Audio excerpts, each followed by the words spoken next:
वो अंकल लाहौर में जो कबाब, पकौड़े और चाय। चाय कहां पियोगे अंकल, 1500 रुपए किलो की हो गई है चाय। आप तो कहते थे आप इस्लामी सुपर पावर हो, आप तो कहते थे पाकिस्तान इस्लाम का किला है, आप तो कहते थे दूध और शहद की नदियां बहेंगी, आप तो कहते थे कि एशियन टाइगर बन रहा है पाकिस्तान, आप तो कहते थे कि सी पैक ऐसा हो जाएगा कि भारत के मुंह से लार टपकेगी और गोरे वहां पे वीजा लेने के लिए तैयार हो जाएंगे। নমস্কার, আপনাদের সবাইকে স্বাগত। পাকিস্তান সুপার পাওয়ার দেশ, আরব দেশের রাজা পাকিস্তান। ভারতীয় মেজর গৌরব আরিয়া কিভাবে পয়েন্ট টু পয়েন্ট এক্সপোজ করেছে পাকিস্তানকে দেখুন। वो अंकल लाहौर में जो कबाब, पकौड़े और चाय। चाय कहां पियोगे अंकल, 1500 रुपए किलो की हो गई है चाय। मीम्स बना लेना, टीज फैंटास्टिक, चाय मत पी लेना, ठीक है ना। चाय पी लोगे तो एक कप चाय में महीने का बजट हिल जाएगा, समझ रहे हो। लेकिन अंकल तुम भी कर दो सब्सक्राइब, इसलिए क्योंकि जलील यहीं पे होते हो और कोई ऐसा चैनल नहीं है जो इस कदर जलील करे और रोज जलील करे, ठीक है। तो आप लाहौर वाले अंकल, आप भी सब्सक्राइब का बटन दबाओ, ठीक है। बेइज्जती होने वाली है अभी जस्सी। इमरान खान नियाजी को उसके जमान पार्क लाहौर रेजिडेंस पे पुलिस आई, इस्लामाबाद पुलिस अरेस्ट करने के लिए। खान साहब 9-2-11 हो गए। कुछ लोग कहते हैं कि घर के पीछे सीढ़ी थी, खान सीढ़ी टाप के नेबर के घर में चला गया।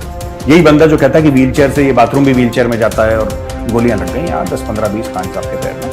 खान साहब नहीं अभी चल पाते, लेकिन जब पुलिस आई तो ये बंदा इतनी स्पीड से भागा है ना, जैसे कि इंसान में चीता हो गए। अब देखो, यही बंदा सबको कहता है जेल भरो, जेल भरो, अपने माँ बाप को ले जाओ जेल, अपने बीवी बच्चों को ले जाओ जेल, अपने रिश्तेदारों को ले जाओ जेल, हर एक जेल को भर दो। क्योंकि मैं इमरान खान नियाजी तो मैं कह रहा हूं कि जेल भरो, जेल भरो, जेल भरो। लेकिन जब खुद जेल जाने की बारी आई तो भाई साहब अंडरग्राउंड। ये भाई साहब अंडरग्राउंड हो गए। अच्छा, काम इमरान ने गलत नहीं करा, ये खानदानी काम यही है इनका। मैं ये नहीं कह रहा कि इसका जनरल ए नियाजी जिसने सरेंडर करा था ढाका में, उसके साथ कोई इसका रिश्ता है, मैं ये नहीं कह रहा। लेकिन एक ही जगह के रहने वाले मियांवाली के जो नियाजी हैं, उनका जो इतिहास है थोड़ा सा इस मामले में गड़बड़ है। मैं आपको बताता हूं, एक एग्जांपल देता हूं। इंडियन आर्मी में ना, हमें जब यंग लीडर्स को ना, जो यंग ऑफिसर्स होते हैं, हमें बोला जाता है कि नेवर से अटैक। अपने ट्रूप्स को, अपने जवानों को कभी ये मत बोलो attack, always say follow me, follow me. मैं आगे जाऊंगा, पहली गोली मैं खाऊंगा, तुम मेरे पीछे आओ, फॉलो मी। ये इंडियन आर्मी की टीचिंग है, never say attack, always say follow me. मैं आगे जाऊंगा। पाकिस्तानी आर्मी की क्या टीचिंग है? मैं आगे जाऊंगा, सबसे पहले मैं हथियार डालूंगा, फिर तुम सब हथियार डालना। वो भी अपनी लीडरशिप दिखा रहा है पाकिस्तानी आर्मी की। और भाई जब पैदा ये रावलपिंडी का है, ऐसे पैदा लाहौर में हुआ है, लेकिन इसकी सियासी पैदाइश तो रावलपिंडी की है, फौज में इसको पैदा करा है, पॉलिटिक्स में। तो इसने वही अपनी फौज से यही सीखा है कि दूसरों को मरवा दो और खुद सरेंडर कर दो। एक बात बताओ, छोटी सी बात, नवाज शरीफ को आप बुरी बातें कह लो, नवाज शरीफ जेल में था, ठीक है। आप ये आसिफ अली जरदारी को 10 बुरी बातें बोल दो, वो जेल में था। बेनजीर भुट्टो को बम से उड़ाया, ये बात सच है, ठीक। इमरान खान एक दिन जेल नहीं गया, ये बंदा एक दिन जेल नहीं गया, इसने औरों को जेल भेजा, खुद जेल नहीं गया। कितना बड़ा ये लोमड़ी है आप सोच सकते हैं। जब खुद इसको पकड़ने आए तो इसने अपने सपोर्टर आगे कर दिया कि तुम जाके लड़ो पुलिस से और तुम जाके पुलिस को घेर लो। पुलिस वापस चली गई, नहीं उसको वो कर पाई। और उसके 2-3 घंटे के बाद इसने बड़ी तड़कती भड़कती वहां से एक इसने प्रेस कॉन्फ्रेंस कर दी, जो भी मतलब अपने लोगों को एड्रेस करा इसने सोशल मीडिया पे। अच्छा, बीच में पैमरा है जो इसका इलेक्ट्रॉनिक रेगुलेटरी अथॉरिटी है, पैमरा ने बोल दिया कि कोई भी टेलीविजन चैनल पाकिस्तान में इमरान खान की न्यूज को कवर नहीं करेगा, ठीक है। क्योंकि इंतशार फैलाता है, ये 10 गलत चीजें फैलाता है, इंस्टीट्यूशंस के बीच में जहर फैलाता है, जो भी एक्सवाइजेड, वो तो है ही है, सच्ची बात है। लेकिन मैं एक बात कहना चाहता हूं कि आप ही की तो पैदाइश है इमरान खान, आप ही की तो पैदाइश। ये भस्मासुर की आपने कहानी सुनी है दोस्तों? ये भस्मासुर है पाकिस्तान का। और जिन पाकिस्तानियों ने भस्मासुर की कहानी नहीं सुनी, आप जाके इंटरनेट पे जाइए और भस्मासुर की कहानी, ये इमरान खान इज भस्मासुर, ठीक है जी। ये इतना बड़ा शेर है, इसने बाकी सबको मरवा दिया, जेल भरो, जेल भरो, और खुद गायब। अच्छा, पाकिस्तान से एक और खबर है कि लेफ्टिनेंट जनरल हैं, ठीक है जी, ये पाकिस्तान में ये चीजें हो सकती हैं कि लेफ्टिनेंट जनरल नजीर अहमद को नैब, जो अकाउंटेबिलिटी ब्यूरो है पाकिस्तान का ना, नैब कहते हैं उसको, उसका चेयरमैन बना दिया। अब मुझे एक बात समझ में नहीं आती, ये लेफ्टिनेंट जनरल है, इसका क्या लेना देना अकाउंटेबिलिटी से? इनकी फौज तो खुद अकाउंटेबल नहीं है। इनकी फौज का बजट कहां जाता है, कौन कितनी चोरी करता है? आजकल कोई जनरल आज तक कोई करप्शन की वजह से जेल में गया हो तो उसका नाम बताओ। हाँ, पॉलिटिकल इनफाइटिंग, ये गद्दारी का मुकदमा कर दो, उसमें इन्होंने एक्शन जरूर लिया है, मैं मना नहीं कर रहा, लेकिन करप्शन के लिए इन्होंने किसी जनरल को यहां से पकड़ा है कि बेटा तू जेल में जाएगा? और आपने पाकिस्तानी आर्मी के जनरल, जो कि यकीनन करप्ट होगा, ये सभी ऐसे गए कि ताली के चट्टे बट्टे हैं, इस बंदे को आपने बोला है कि तू national accountability bureau of Pakistan का तू चेयरमैन बनेगा। तो ये जो जनरल साहब है, जनरल साहब को नजीर अहमद साहब है, इनको बना दिया नेशनल अकाउंटेबिलिटी ब्यूरो का चेयरमैन। इससे पता है दूसरे देश क्या सोचते हैं? दूसरे देशों को यह लगता है कि यार पाकिस्तान में कोई लगता है टैलेंट वैलेंट नहीं है, ऐसा दूसरे देशों को लगता है। मैं तो पाकिस्तानियों को जानता हूं, मैं जानता हूं टैलेंट है उनमें, काफी ऐसे हैं जो हाईली टैलेंटेड हैं। वो अलग बात है कि वो बाहर निकल लेते हैं, पहला मौका मिला पाकिस्तान छोड़ के बाहर भागो। लेकिन fact of the matter is, जो लोग हैं ना, जो पाकिस्तान को फॉलो करते हैं और जो लोग पाकिस्तान को जानने की कोशिश करते हैं, जब हर जगह आप फौजी बैठाओगे ना तो लोगों को लगेगा यार बाकी कौन नालायक है क्या, इनके पास कोई टैलेंट नहीं है क्या?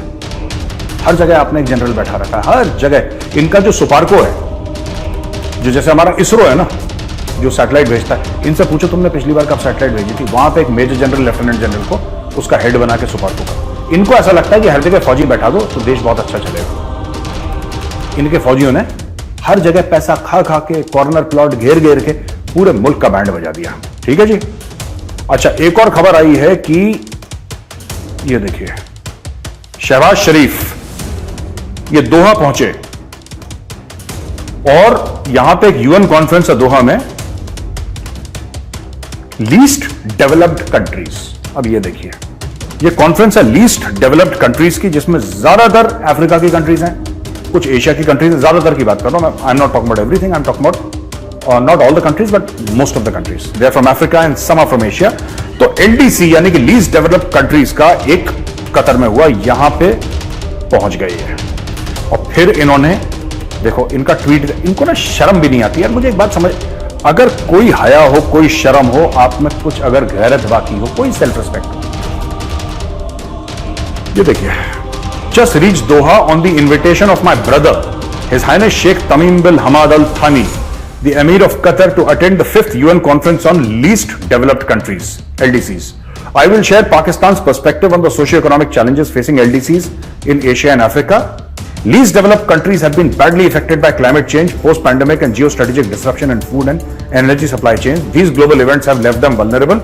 LDCs will be better served by putting welfare of people at the center of public policy. यार एक बात बताओ, मैं कंफ्यूज हूं थोड़ा सा, और मैं अपने जो पाकिस्तानी भाई बहन देख रहे हैं, मैं उनसे जरा क्लैरिटी चाहता हूं। आप तो कहते थे आप इस्लामी सुपर पावर हो, आप तो कहते थे पाकिस्तान इस्लाम का किला है, आप तो कहते थे दूध और शहद की नदियां बहेंगी, आप तो कहते थे कि एशियन टाइगर बन रहा है पाकिस्तान, आप तो कहते थे कि सी पैक ऐसा हो जाएगा कि भारत के मुंह से लार टपकेगी और गोरे वहां पे वीजा लेने के लिए तैयार हो जाएंगे। है भाई, है भाई, है?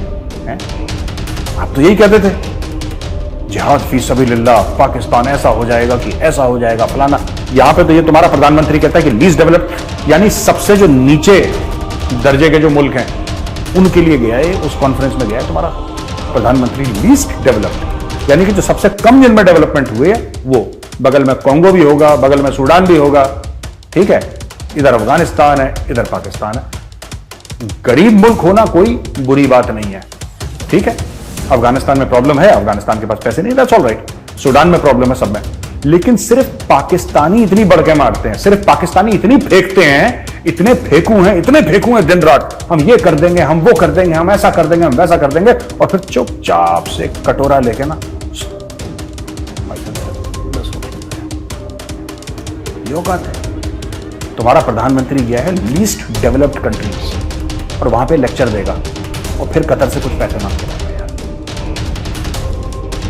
मैं फिर कह रहा हूं, गरीब मुल्क होने में कोई बुरी बात नहीं है, हर एक मुल्क एक जैसा नहीं होता। लेकिन कभी आपने सुना है कि बांग्लादेश ने या सूडान ने, या कोई भी मुल्क है, मुझे नहीं पता इसमें कौन कौन से मुल्क है, लेकिन सूडान में गेस कर रहा हूं, ये मेरा गेस है। आपने कभी देखा है सूडान ने बड़ी बड़ी फेंकी हो कि हम ये कर देंगे, हम शाहीन हैं। एक तो इकबाल ने, अल्लामा इकबाल ने इतना झूठ बोला, इतना झूठ बोला, और वो सारा का सारा झूठ पाकिस्तान वाले घोल के पी गए। ये एक्चुअली मानते हैं शाहीन है। शाहीन मतलब चील जो होती है ना, ईगल, ये इनको एक्चुअली लगता है शाहीन है। वो पता नहीं कौन से शाहीन है, उड़ तो पाते नहीं हो तुम, फिर कैसे शाहीन हो? You are a fat duck, you are not a Shaheen, you are a duck. तुम एक बतख हो, मोटा सा बतख जो उड़ नहीं सकता, वो वॉडलिंग इन द वाटर। जय हिंद, जय जवान, जय किसान।